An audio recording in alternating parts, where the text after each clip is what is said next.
байгаа нь ямар учиртай вэ? Галан үндэстэн холбооны зүгээс ийм асуулт тавьж, байгаль орчин ногоон хөгжлийн яамд суугаад туршидэд хандан шаардах бичиг өргөжээ. Урт нэртэй хууль утгаа алдаж, гадныхан ураны олборлт хийхээр хэдийн үүрэг тавьчихад байхад сайд уян салбараа хамгаалах ажилд огт дуурахгүй байгаад гал үндэстнүүд санал өгчээ. Гал үндэстэн холбоо болон иргэний нийгмийн зүтгэлтүүд монголчууд алтаа цөлмүүлж, уртаад угаатаж, уранд хордож дуслаа. За бидэнд уран биш, эрүүл ирээдүй чухал. Цөмийн энергийн газрыг татан буулгая. Уран цөмийн энергийн асуудлаар нийтийн санал асуулга явуулыг хвчлэн урайлоозон барьсаар өглөө ажил зөвлөхийн өмнө байгаль орчны яамны гадна цуглжээ.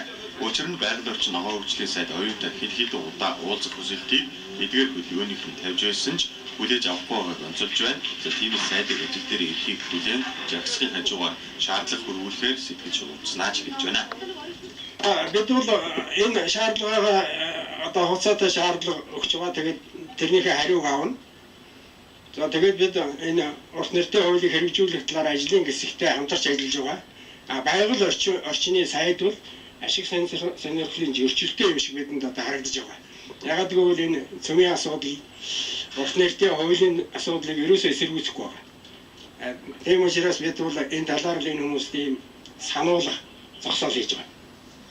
Энд бол одоо гал үндэстэн холбоо, цөмийн энергийн цөмийн одоо голом төлөвлөгөө, Greenpeace, за байгаль орчны төрийн бус байгууллагууд энэ одоо төлөөлөлд өөрсдийнхөө сайн дураар ингээд одоо ирж энэ зогсоол оролцож байна. Тийм ээ.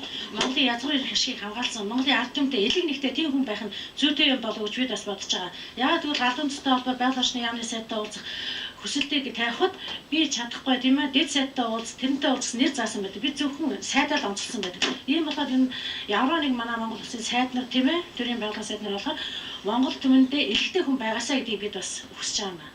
Иргэний нийгмийн хөдөлгөөний гишүүд зөвхөн салбарын сайд чиглэлтгүй байгаль орчин ногоон хөгжлийн яамны шатны ажилтнуудыг ч өргөсөн урайлоозог сайд руу очиж танилцахыг сануулж байсан. Харин оюун сайдад хөрвүүлэх шаардлагын дагуу ямар нэгэн хариу өгөхгүй. Хийж байгаа үйлдэл нь байгаль орчныхаа төлөө мэдэгдэхгүй байвал өөр эсэргүүцлийн тэмцлүүдийг өргөнүүлэх болохоож сануулж байсан.